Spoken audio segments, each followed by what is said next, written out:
Asia adalah salah satu mesin ekonomi terbesar dalam sejarah manusia. Asia memproduksi, Asia mengekspor, Asia mengimpor, Asia membangun, Asia berdagang, dan setiap hari triliunan dolar nilai ekonomi bergerak di wilayah ini. Tapi ada satu masalah yang hampir tidak pernah dibahas. Masalah yang tersembunyi jauh di bawah permukaan. Asia masih sangat terfragmentasi. Banyak negara, banyak mata uang, banyak sistem pembayaran, banyak regulasi, banyak jalur settlement.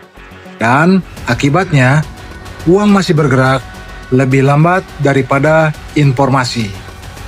Hari ini, kita akan membahas mengapa Asia membutuhkan jalur uang baru dan mengapa dekade berikutnya mungkin ditentukan oleh siapa yang mampu membangun koordinasinya.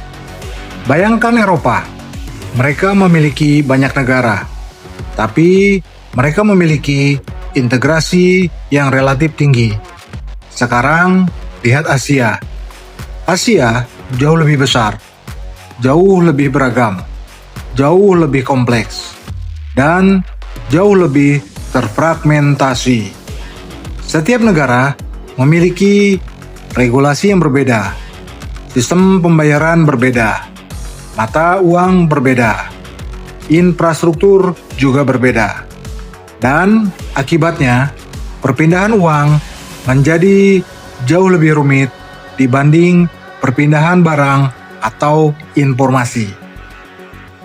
Ketika sebuah perusahaan Jepang ingin membayar supplier Indonesia, prosesnya terlihat sederhana, tapi di belakang layar ada banyak lapisan. Ada bank, ada koresponden bank, ada SWIFT, ada treasury, ada settlement, ada compliance. Dan setiap lapisan menciptakan biaya, menciptakan waktu tunggu, menciptakan friksi. Sebagian besar orang tidak melihat friksi ini, karena mereka hanya melihat hasil akhirnya. Tapi bagi perusahaan yang memindahkan jutaan dolar, friksi kecil bisa menjadi masalah besar. Sebagian besar orang mengira masa depan keuangan adalah aplikasi. Menurut saya, itu salah. Aplikasi hanyalah antarmuka.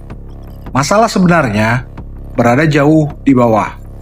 Masalah sebenarnya adalah koordinasi. Karena uang tidak hanya perlu bergerak. Uang perlu diselesaikan, dicocokkan, diverifikasi, dikoordinasikan. Dan semakin banyak negara yang terlibat, semakin besar kebutuhan koordinasi tersebut. Saya tidak berpikir masa depan Asia akan dimenangkan oleh negara terbesar. Saya juga tidak berpikir masa depan Asia akan dimenangkan oleh bank terbesar.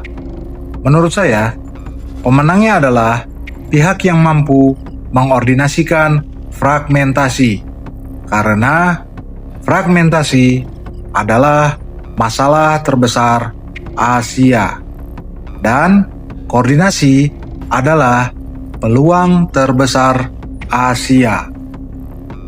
Inilah alasan mengapa stablecoin menjadi sangat menarik. Bukan karena spekulasi, bukan karena kripto, tetapi karena stablecoin menawarkan kemungkinan baru.